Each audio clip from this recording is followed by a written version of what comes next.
दोस्तों, रूस और भारत की दोस्ती तो जग जाहिर है। रूस समय समय पर भारत के साथ अपनी दोस्ती की कसौटी पर खरा उतरा है और दोस्तों, भारत को जब भी जरूरत पड़ी तो रूस हमेशा भारत के साथ खड़ा दिखा है।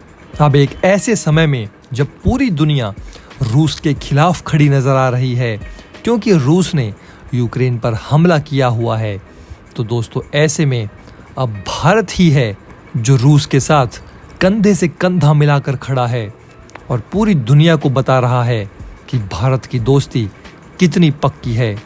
दरअसल दोस्तों, यूक्रेन युद्ध में हथियारों के कलपुर्जे यानी कि स्पेयर पार्ट्स के लिए भारत जैसे देशों की कंपनियों से मदद ले रहा है रूस। जी हाँ दोस्तों, इतने सालों से तो भारत रूस से हथियार खरीदता आया था, लेकिन अब रूस भारत से हथियार और उसके स्पेयर पार्ट्स ले रहा है। ये खबरें आ रही है दोस्तों कि हथियारों के स्पेयर पार्ट्स को लेकर रूस परेशान हो चुका है और भारत की मदद से खरीद रहा है वेस्टर्न कंट्रीज के बने कंपोनेंट्स। क्या है ये पूरी खबर, इसके बारे में आपको डिटेल में जानकारी देंगे आगे आपको। लेकिन दोस्तों, हम अपना वीडियो शुरू करें इससे पहले सरहद पर खड़े हमारे भारतीय जवानों की हौसला अफजाई के लिए कमेंट बॉक्स में जय जवान और जय हिंद लिखना बिल्कुल भी ना भूलें। दोस्तों, रूस यूक्रेन युद्ध के बीच एक रिपोर्ट आई है जिसमें दावा किया गया है कि यूक्रेन युद्ध में रूस के हथियारों के लिए वेस्टर्न कंट्रीज के स्पेयर पार्ट्स चोरी चुपके भेजे जा रहे हैं। रिपोर्ट में भारतीय कंपनियों समेत कई अन्य देशों का भी नाम लिया गया है। तो क्या भारतीय कंपनियां रूस को पश्चिम में बने कलपुर्जे रूसी हथियारों के लिए भेज रही है? दरअसल ये चौंकाने वाला खुलासा रॉयल यूनाइटेड सर्विस इंस्टीट्यूट यानी कि RUSI की एक रिपोर्ट में किया गया है।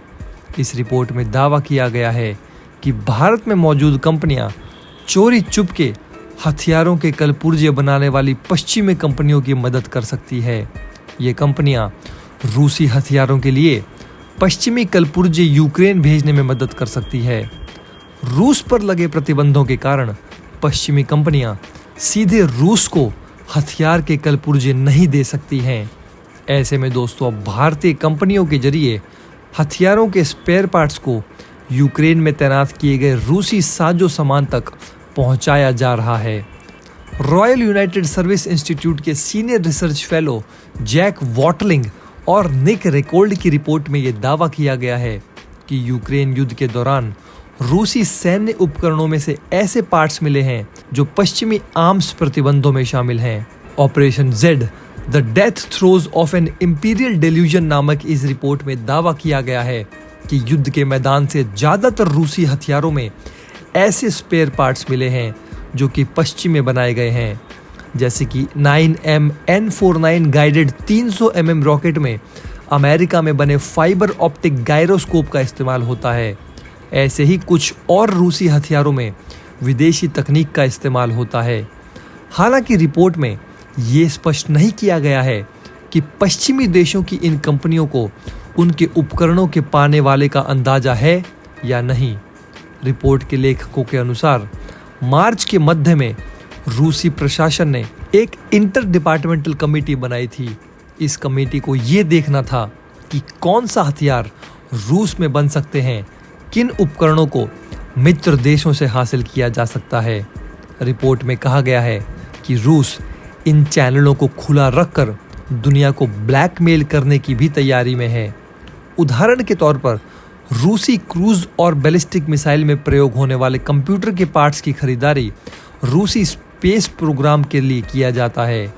रिपोर्ट में दावा किया गया है कि चेक रिपब्लिक, सर्बिया, अर्मीनिया, कजाकिस्तान, तुर्की, चीन और भारत की कंपनियां रूसी सप्लाई की ज़रूरतों को पूरी करने के लिए एक हद तक रिस्क ले सकती हैं।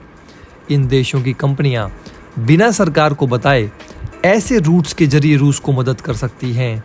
आपको बता दें दोस्तों कि यूक्रेन पर आक्रमण के कारण अमेरिका समेत कई पश्चिमी देशों ने रूस पर प्रतिबंधों की बौछार की हुई है। इस कारण रूस की अर्थव्यवस्था से लेकर रक्षा उत्पादन तक पर गहरा प्रभाव पड़ा है। कई रिपोर्ट्स में तो ये तक दावा किया गया है कि इन प्रतिबंधों के कारण रूस को हथियारों का निर्माण करने में इस्तेमाल होने वाले कच्चे माल की कमी का सामना करना पड़ रहा है। ऐसे में यूक्रेन में रूसी सेना का स्पेशल मिलिट्री ऑपरेशन भी प्रभावित हो रहा है, जिसके बाद ब्रिटेन की इस डिफेंस टैंक ने ये रिपोर्ट जारी करके ये दावा किया है कि भारत की कई कंपनियां यूक्रेन में इस्तेमाल होने वाले रूसी हथियारों के लिए पश्चिमी देशों में बने स्पेयर पार्ट्स की सप्लाई में रूस की मदद कर रही है। इस रिपोर्ट को लिखने वाले विशेषज्ञों ने दावा किया है कि रूसी सेना के अधिकतर हथियार US, UK, Germany, Netherland, Japan, Israel, चीन और अन्य क्षेत्रों से खरीदे जाने वाले जटिल इलेक्ट्रॉनिक्स उपकरणों पर निर्भर है। हालांकि ये स्पष्ट नहीं है कि उन्हें बनाने वाली पश्चिमी कंपनियां ये जानती थी कि इसका इस्तेमाल रूसी सेना के लिए हथियार निर्माण में किया जा रहा है।